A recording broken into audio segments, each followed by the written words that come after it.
Primeramente, un saludo cordial a todos los que están viendo este video. Mi nombre es Robert Gonzalo Bellota Sobaquita, soy alumno del Instituto Superior Pedagógico Santa Rosa del Cusco. Actualmente curso, estoy terminando el segundo semestre de la especialidad de primaria.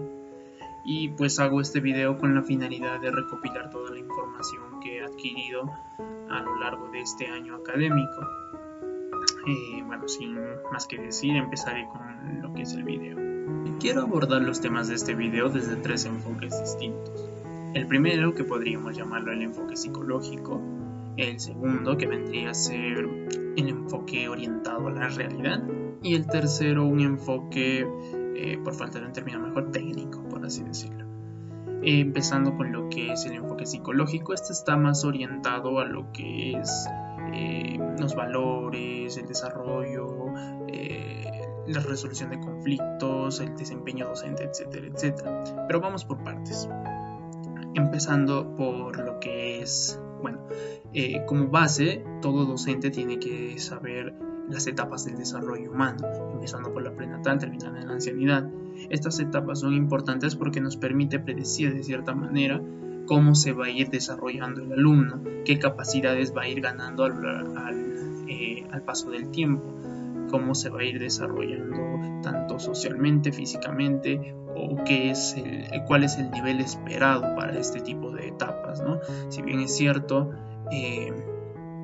cada niño se desarrolla de una manera distinta a otro, pero podemos, con este tipo de etapas, podemos más o menos calcular, ¿no? Como docentes, qué nivel o qué aprendizajes ya deberían estar manejando los niños para estar a la altura de lo que pues la educación actual nos pide. Se empieza con esto, sabiendo cada una de las etapas, sabiendo cada cambio que se va a tener, qué habilidades nuevas se gana, qué se debe apoyar más para que llegue al nivel esperado, etcétera, etcétera.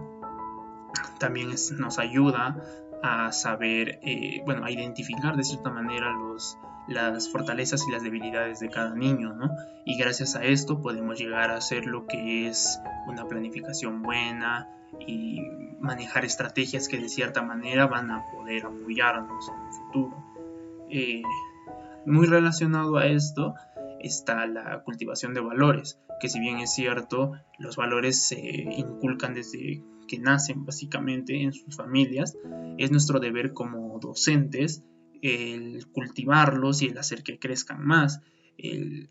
Si bien es cierto, los niños son muy inquietos y les gusta experimentar nuevas cosas y muchas veces se dejan influenciar muy fácil por otras personas, por la gente de su entorno básicamente. Entonces, como docentes tenemos que ser un buen ejemplo para ellos, mostrarle que nosotros cumplimos los valores que les estamos tratando de enseñar y que también hay que enseñarles que hay reglas que se deben cumplir al momento de estar en grupo social, ¿no? Orientado a esto está lo que son las normas de convivencia, que creo que todos los salones o todos los grados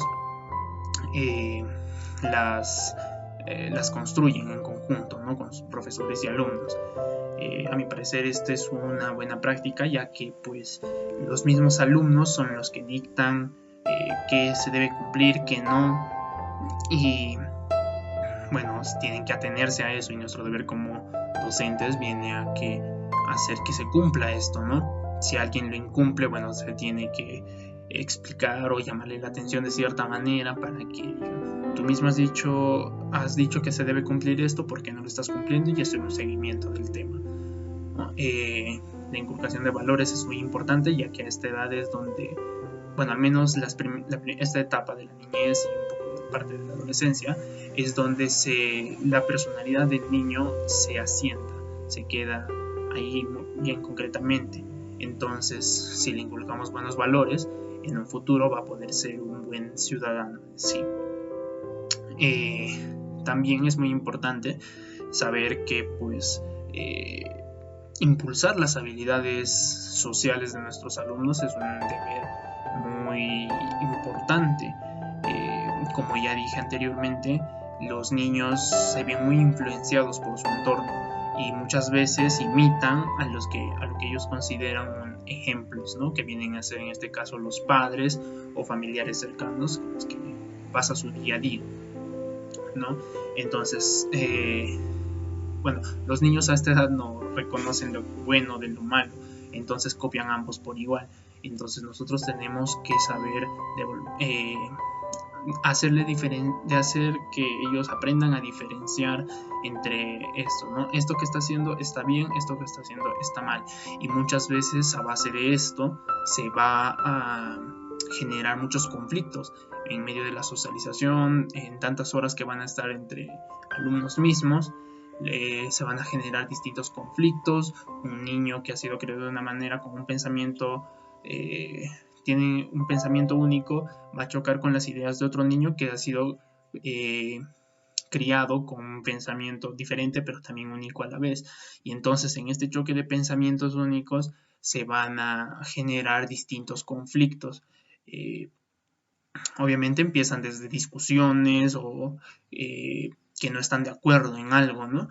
Y bueno, y pueden llegar a cosas mucho más graves como son quizá las riñas ya a golpes o etcétera, o haciéndose daño de cierta manera, ¿no? Por eso es importante que como docentes sepamos llevar estas habilidades sociales de tal manera que, bueno, no digo que tengamos que evitar los conflictos, a veces un conflicto entre dos personas puede resultar en algo positivo, sin embargo debemos enseñarles cómo deben sobrellevar estos problemas, cómo deben llevar un conflicto. Debemos enseñarles que se tiene que escuchar y a la vez se tiene que pensar lo que se dice antes de simplemente dejarse manejar por sus emociones, ¿no? El control de las emociones es algo muy importante que todos debemos, incluso los adultos, debemos aprender a controlar, ya que muchas veces no lo hacemos. Y qué mejor manera de enseñarles esto que dando el ejemplo, ¿no? Muchas veces también va a haber riñas entre docente y alumno, y como docentes, como adultos que somos, tenemos que enseñarles que nosotros podemos controlar nuestras emociones, y al ver eso el niño va a decir, si él puede, yo también puedo. Entonces es un aprendizaje basado en la experiencia y en la idolatría que nos tienen hacia nosotros, ¿no? Y bueno, si cumplimos todo esto, es pues asegurado básicamente que estemos teniendo un buen desempeño en lo que respecta a ser docente. Y bueno, el buen desempeño docente es muy importante, ya que pues bueno, en palabras simples, eres un buen docente aunque suene redundante, pero bueno, aparte de hacer todo esto, conocer las deficiencias, conocer las fortalezas, cultivar valores, solucionar conflictos, etcétera, etcétera, esas cosas no hacen que tengas un buen desempeño docente. Lo que hace que tengas un buen desempeño docente es la forma en la que llevas estas cosas, en la forma en la que enseñas, la forma en la que te llevas y socializas con tus propios alumnos, la forma en la que transmites tus conocimientos. Muchas veces he escuchado que pues muchos alumnos se quejan, ¿no? Los profesores, este profesor no me cae porque hace su clase aburrida, o este profesor no me cae porque es muy gruñón, yo qué sé, ¿no?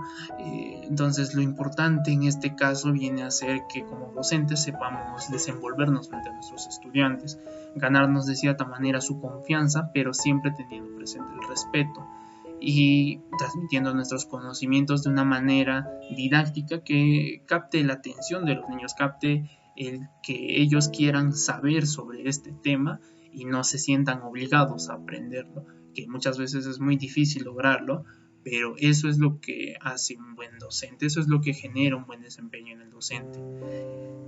Como añadido también quiero hablar sobre lo que es la vocación docente, que pues en este caso está muy relacionado a lo que ser un buen docente es. Si bien es cierto, bueno, por poner un ejemplo, hace unas cuantas semanas mi grupo de estudio hizo una encuesta a alumnos del Instituto Santa Rosa. Estuvo mi clase y estuvo la clase de semestre y básicamente todos llegamos a la misma conclusión de que para ser un buen docente se necesita tener vocación docente. Entonces, si alguien tiene vocación docente, puede llegar a ser un mejor docente cada vez, pero eso no quiere decir que pues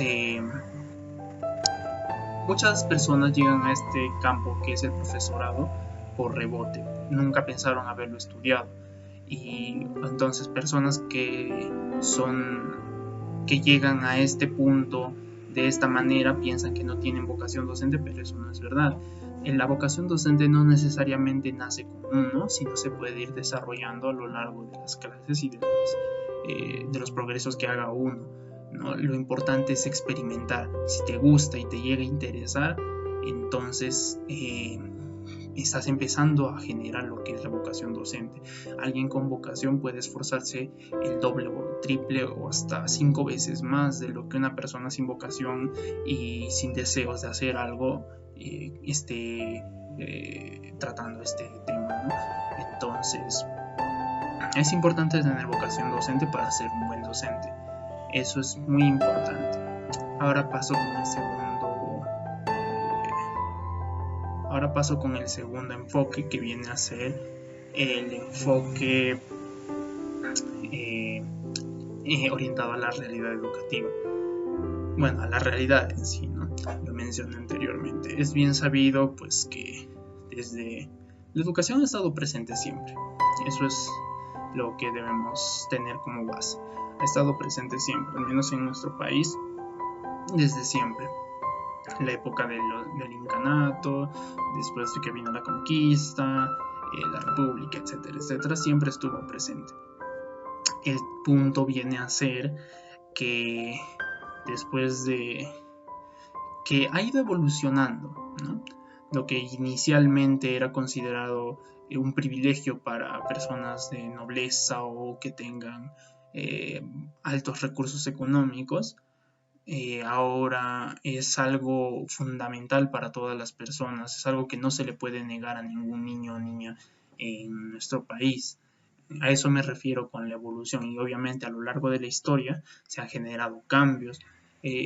Muchas veces, también se ha visto involucrado lo que es la política y todo eso, ¿no? Y si hacemos un recuento de todos los cambios que se hicieron a lo largo de estos años, desde nuestra independencia hasta el día de hoy, no terminaríamos acabando, ¿no? Lo único que quiero puntualizar con esto es que pues actualmente la educación sigue cambiando, y hace pues un año, en el año 2020, dio un giro básicamente brusco, ¿no? De casi 180 grados, ya que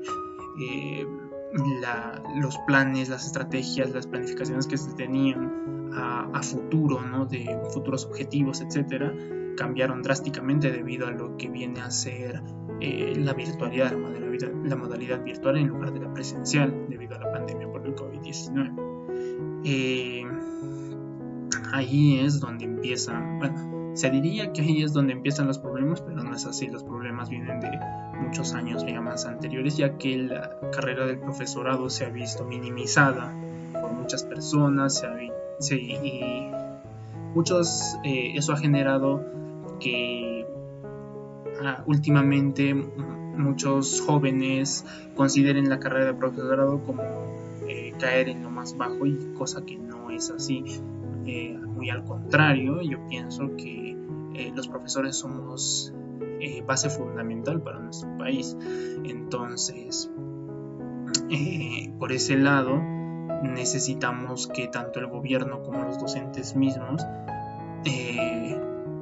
impulsemos la carrera, hagamos ver que la carrera es mucho mejor de lo que la gente que no está relacionada tanto a este ámbito piensa, ¿no?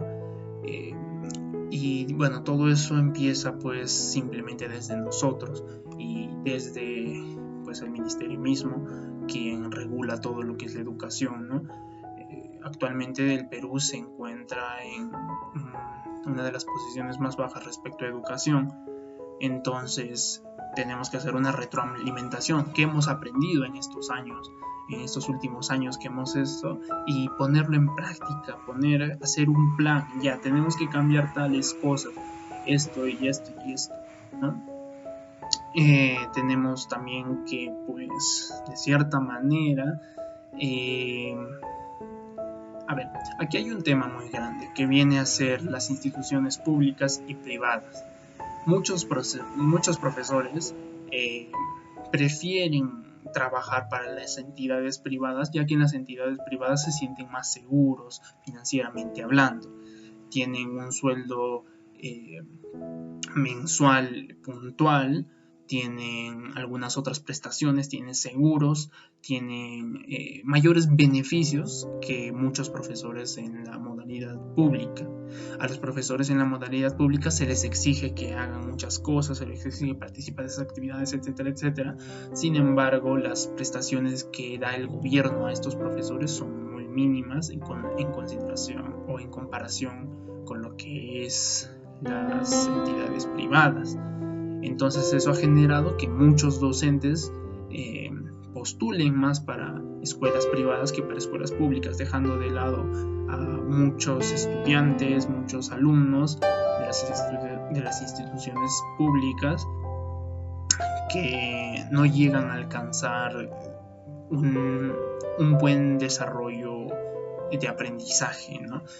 Y bueno, si consideramos que eso solo sucede en la ciudad, ahora si hablamos de las zonas rurales es otra historia, ya que es mucho peor de lo que les estoy mencionando, ya que aquí la falta de recursos tecnológicos, la falta de docentes, la falta de docentes mismos que puedan comunicarse en el idioma nativo de las personas, todo eso genera esa baja tasa de la escolaridad, de lo que mencioné, ¿no? Del bajo aprendizaje en el Perú, básicamente. Y bueno, como cereza del pastel, por decirlo así, están los problemas políticos a los que últimamente nos estamos adentrando, ¿no? Que sale un presidente, que entra otro, que vacan al otro, que entra alguien que es incapaz, etcétera, etcétera, etcétera. Todos estos problemas, quizás a simple vista, pero solo es en el gobierno, no afecta a lo que es la educación, no afecta a lo que es la salud, pero al final sí afecta, ya que estamos cambiando de ministros como cambiamos de día, básicamente, ¿no? Cada ministro que entra tiene una idea diferente al anterior, entonces todo lo que hizo el anterior no sirve, al tacho. Empieza a hacer, lo sacan, entra otro ministro y lo mismo. Básicamente, entonces la educación no ha estado avanzando mucho. Ahora bien, un tema importante a tocar es lo que dije de los recursos tecnológicos, que básicamente en estos 2 últimos años se han visto muy fundamentales para el desarrollo de la educación. Se necesitan celulares, se necesitan laptops y sobre todo se necesita internet. Y como ya mencioné otra vez, al menos en las zonas rurales hay muchos niños que han dejado de estudiar precisamente por la falta de este tipo de recursos. Muchas familias en las zonas altoandinas no tienen, tienen una gran variedad de hijos, ¿no? Tienen muchos hijos, a veces 4, 5, y no pueden llegar a comprar ni un solo celular para que uno de ellos haga sus clases, ¿no? Y si lo logran, pues entre los 5 tienen que ir turnándose, me toca, yo tengo que seguir haciendo mi clase, que tengo que enviar esto, y ahí es donde se generó un poco de controversia, ¿no? El año pasado, lamentablemente, muchos, sobre todo adolescentes, dejaron de estudiar, ya que pues, sabemos que adolescentes las clases son un poco más duras, un poco más ya de conocimientos, no es simplemente enseñarles por enseñar, se tiene que enseñar métodos, se tiene que enseñar teorías, etcétera, etcétera. Es un poco de que se necesita la involucración del alumno mucho más que en nivel primario o inicial. Entonces muchos se han visto en la penosa necesidad de dejar sus estudios precisamente por la falta de esto. y aunque el gobierno ha hecho algunos proyectos, algunos programas para poder llevar a algunas zonas esto, no es suficiente, ya que pues nuestro territorio es muy grande, ¿no? Ese como el principal problema de lo que es la realidad educativa en nuestro país, al menos ahora. Lo que sí es rescatable es que pues los docentes han sido capaces de adecuarse a esta modalidad por sus propios medios. Al principio, cuando se anunció la modalidad virtual, muchos estaban perdidos, no sabían qué hacer, no sabían cómo iban a dar clases. La ayuda que brindó el ministerio y el gobierno en general en esa época fue muy baja, no se brindaron capacitaciones en muchas áreas, etcétera, etcétera. Entonces, ¿qué hizo el profesor peruano? Pues le puso punche, como dicen, y empezó a investigar por sí mismo y empezó a buscar plataformas virtuales. Esta plataforma me conviene, esta no, y está bien. Entonces aprendió a usar esta y a cómo se hace, cómo se utiliza la pizarra virtual, todo eso lo aprendió por sus propios medios, ¿no? Muchas personas que quizá decían, no, la tecnología no es para mí, yo no la toco, o simplemente uso mi celular para llamadas, ahora necesitan un celular bueno, o esto, y hacen uso de esto de mejor manera que muchos adolescentes que por mucho tiempo lo hemos usado, ¿no? Aprendieron a usar diversos programas, aprendieron a... se virtualizaron básicamente, ¿no? Evolucionaron gracias a esta virtualidad, lo que es muy rescatable. Y eso de cierta manera no recuperó el nivel educativo que teníamos ni lo que se esperaba, pero evitó que la educación en el Perú siga yendo en picada, ¿no? Ahora al menos estamos tratando de levantarnos un poco más, pero sigue siendo difícil, ya que pues la modalidad virtual presenta un inconveniente muy grave, ya que si bien es cierto, la modalidad virtual sí existía antes, esta estaba dirigida a personas conscientes, a personas que ya sabían a lo que iban, ¿no? Muchas personas deseaban estudiar, deseaban hacer una carrera más, un curso más para mejorar ellos mismos, entonces ellos entraban a clases virtuales y estaban atentos, pero en este caso los alumnos, que es muy bien conocido que pues muchos van al colegio o iban al colegio, mejor dicho, a hablar con los amigos o a hacer vida social, etcétera, etcétera. En la virtualidad esto es imposible. Entonces esto genera que muchos se desentiendan de las clases, ¿no? No pongan atención a lo que deben poner, estén distraídos haciendo otras cosas, y ahora también como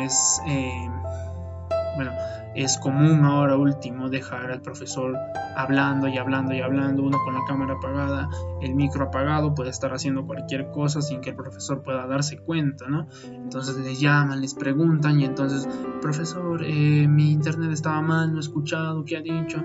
Y bueno, ahí se genera ese problema, ¿no?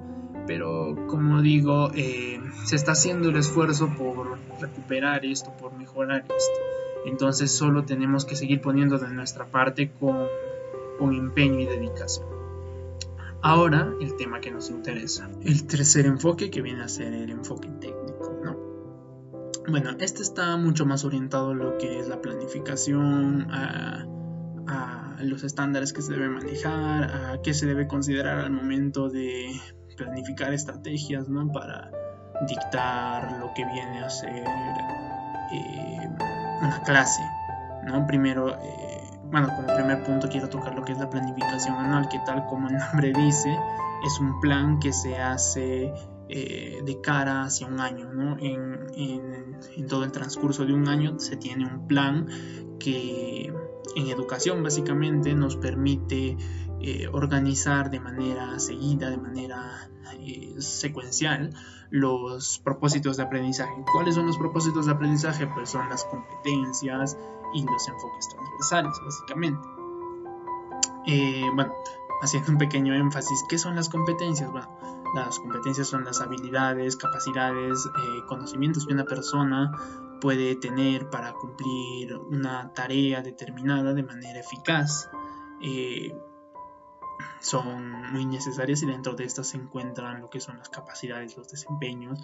¿Qué son las capacidades? Bueno, las capacidades vienen a ser lo que son las cualidades o aptitudes que puede llegar a tener el estudiante, que le va a permitir desarrollar las tareas que nosotros les estamos planteando, ¿no? Son lo que son las características, son lo que capacita a alguien básicamente en una determinada tarea.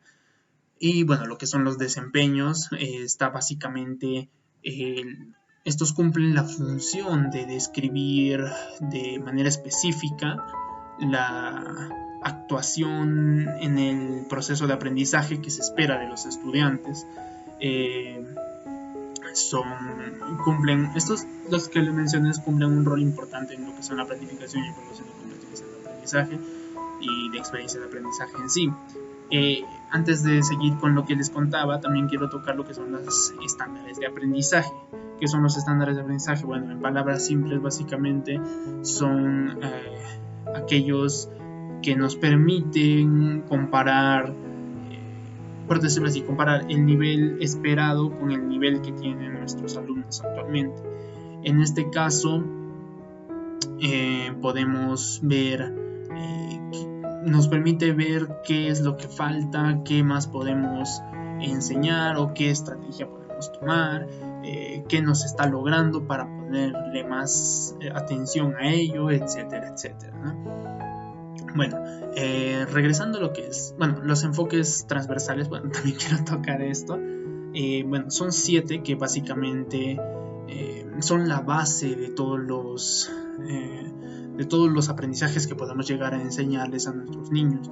Están, que son el enfoque del derecho, el enfoque medioambiental, el enfoque de género, búsqueda de la excelencia, orientación para el bien mayor, etcétera, etcétera, y 2 más. Estos enfoques lo que nos permiten es enseñar, traspasar nuestros conocimientos de tal manera que no perdamos de vista los valores y lo que el niño, lo que se espera del alumno en sí.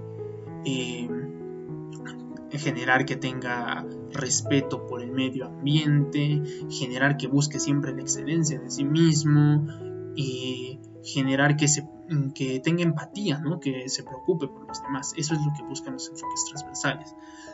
Y bueno, ahora aclarado esto, continúo. Básicamente, como les decía, la planificación anual que nos permite organizar secuencialmente este tipo de estos propósitos, básicamente, también permite, esta organización permite que bueno, sus unidades didácticas, ¿no? La planificación anual se divide en lo que son unidades didácticas, que básicamente permiten que los estudiantes tengan oportunidades reiteradas de desarrollar y profundizar los propósitos de aprendizaje que se ven, que pueden ser previstos para todo el año, ¿no? En el que se considera básicamente las necesidades de aprendizaje, como le dije, lo que podemos identificar como profesores. Un niño adolece de esto, entonces podemos aclarar esto, podemos manejarlo de tal manera, etcétera, etcétera. Ahora, en cuanto a las unidades didácticas, pues es, como dije, la planificación anual se divide en unidades didácticas de sesiones de aprendizaje. Las unidades didácticas es como pequeñas planificaciones, pero estas ya también a corto plazo, ya no a todo un año académico, sino son planificaciones que se dan de poco en poco, ¿no? Pueden ser, bueno, lo más común ahora mismo son los semestres o bimestres en las escuelas, ¿no? En las que en cada una se plantean pues los propósitos de aprendizaje de manera mucho más detallada que en un plan anual. También se evalúan lo que son los criterios y las evidencias de aprendizaje y cómo van a ser evaluados los estudiantes una vez se cumplan los propósitos que se tienen.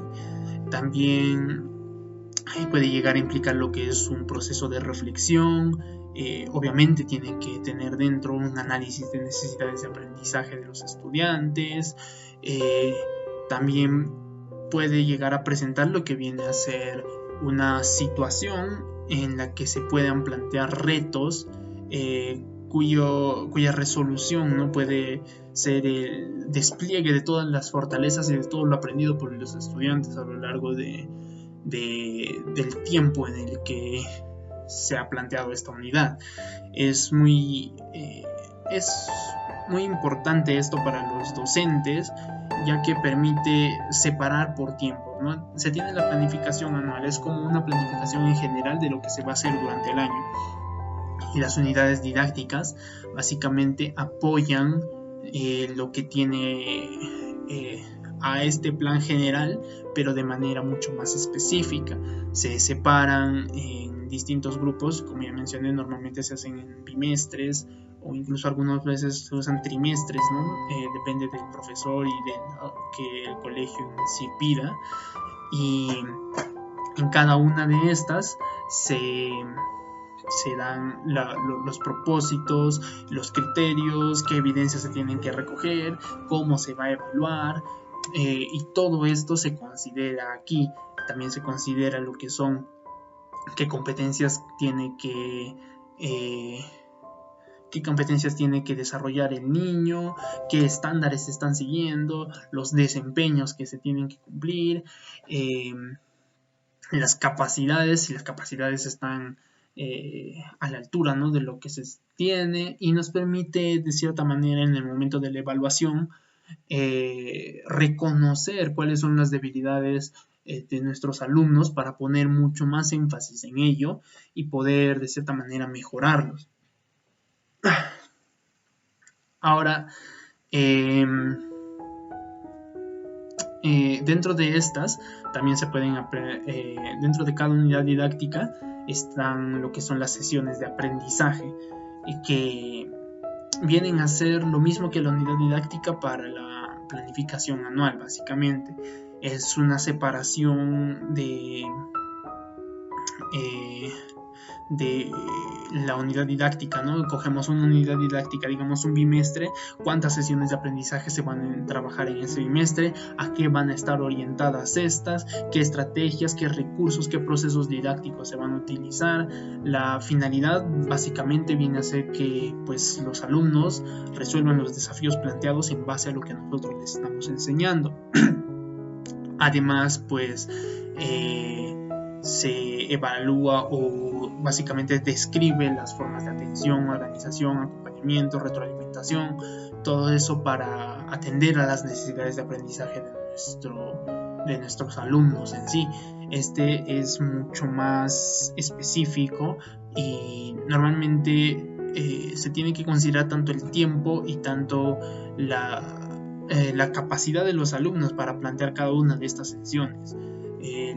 Normalmente se compara con lo que es el CNEB, el Currículo Nacional de Educación Básica, y en base a ello los profesores armamos lo que viene a ser el plan anual, lo separamos en unidades didácticas de acuerdo al tiempo que nosotros creamos convenientes, lo separamos, bueno, que creamos convenientes y que el colegio apruebe, ¿no? El colegio también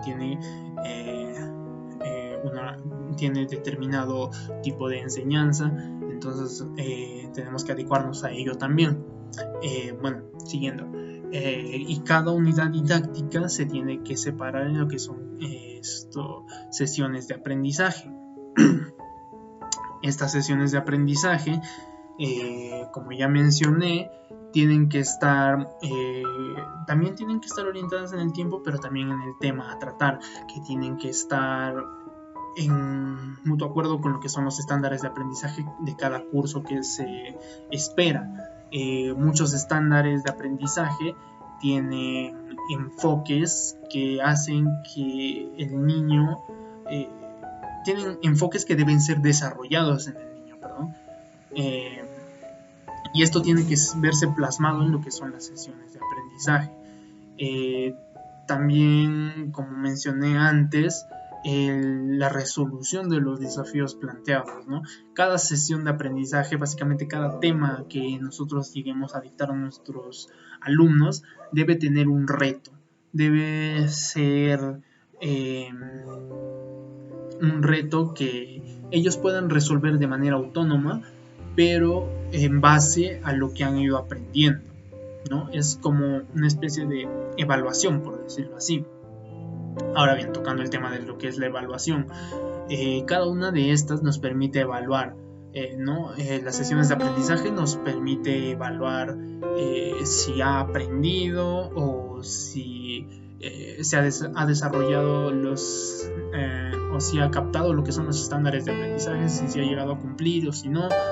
Y bueno, esto puede llegar a ser pues de distintas maneras, ¿no? Puede llegar a ser una prueba escrita, una prueba oral, o quizá un reto, como ya lo mencioné, un reto más orientado a ver las capacidades y lo que ha logrado el niño a lo largo de este tiempo, generando como ello las diversas notas que existen, ¿no? Normalmente en el CNV están considerados las notas que son A, D, A, B y C, ¿no? En orden descendente claramente está, con AD como básicamente excelente, ¿no? Casi básicamente la perfección. A con estuvo bien pero puede mejorar, con B que entendió la base pero debe mejorar, y con C pues que no entendió básicamente nada, ¿no? Bueno, no nada, sino que no entendió o no llegó a cumplir con lo que son los estándares de aprendizaje que se tenían para ese tema en sí o para ese curso en sí. Ahora, tomando también un pequeño énfasis aquí, al menos yo he experimentado que en muchos colegios privados y en algunas secundarias de colegios públicos, el método de evaluación o la calificación en sí varía. Ya no es simplemente un AD, A, B y C. Viene a ser más lo que son números, ¿no? Del 1 al 20, ¿cuánto te sacaste? Esto, yo considero que esto es bueno, porque de cierta manera te ayuda a decir es mucho más preciso. Esa es la palabra, es mucho más preciso en cuanto a lo que estás logrando. Muchas veces el AD puede llegar a comprender las notas que vienen a ser de 18 a 20. El A puedes llegar a tener desde 15 hasta 18 y así, ¿no? Ir bajando de poco a poco. El B de 10 hasta 15 o hasta 14, depende también el sistema que se maneje, pero pienso, como dije, que es una forma más precisa de saber en qué estás fallando. Si alguien saca 19, bueno, le dice, profesor, ¿qué me faltó? ¿No? Yo quería el 20, ¿qué fue lo que me faltó? ¿No? Entonces el profesor puede decirte, te faltó hacer esto, o quizás si hubieras hecho de esta manera, habrías ganado tal cosa, ¿no? Sin embargo, si se consideraran solo las notas, como yo dije, AD, bueno, AD podrías tener 18, 19 o 20, pero no vas a saber en sí si te faltaba algo o no. Eso es lo que se está considerando ahora últimamente. Y en lo que equivale a lo que es la retroalimentación, ¿no? Cada sesión de aprendizaje debe tener una retroalimentación. Los profesores ahora dictan clases a un gran grupo de niños, ¿no? Y es obvio que muchos de esos niños van a tener dificultades que quizá nosotros no vamos a poder identificar, precisamente por la cantidad de niños a las que estamos enseñando. Sin embargo, es para esto la retroalimentación, ¿no? Esto ya está a criterio de cada profesor. Puede haber retroalimentación de distintas formas. Considerando primero las clases, ¿no? Puede haber retroalimentación cada clase al finalizar cada clase, o al iniciar quizá respecto a la clase pasada para hacer acordar, ¿no? O pueden ser también las retroalimentaciones al final de cada semana, lo que hemos visto en toda la semana, entonces se los recuerdo en una pequeña síntesis, o a cada mes, o bueno, por último a cada cuando termine lo que es el tiempo de la sesión de aprendizaje que estamos tratando. Ahora bien, existen diversos tipos de retroalimentación. está la retroalimentación, que nos hace que como docentes, pues nosotros digamos ya, ¿en qué han fallado? Ok, o identifiquemos el problema por nosotros mismos y entonces les hagamos recordar. Entonces esto y esto y esto, les empecemos a hablar, les empecemos a decir distintas cosas, les empecemos a hablar otra vez de las teorías, les empecemos a hablar otra vez de toda la información que les hemos hecho, que les hemos dado a lo largo de la sesión de aprendizaje. Este método no tiene nada de malo, sin embargo, considero que está incompleto, ¿no? Si bien es cierto, la teoría y todo eso es importante, el aprendizaje también debe ser algo que el alumno experimente en carne propia. Ahí viene el segundo tipo de retroalimentación, que está basado en lo que es la experiencia, ¿no? Se le dan diversos problemas y ellos empiezan a captar de qué manera lo puedo solucionar, o cómo era esto, que aquello, y entonces en ese punto ellos empiezan a pensar por sí mismos en lugar de que nosotros les digamos qué va a pensar. Entonces, si fusionamos estos dos tipos de retroalimentación, puede llegar a ser muy beneficioso para profesores y para alumnos en sí. Ahora bien, está lo que existe, la no retroalimentación, pero bueno, eso no lo voy a considerar o no lo voy a tratar, básicamente porque en el currículo se especifica, ¿no?, que lo está considerado, sin embargo no se debería usar, o no está, simplemente está considerado porque se ha dado en algún momento, pero un docente no debe hacer uso de esta, ya que pues no tiene ningún producto beneficioso para los alumnos.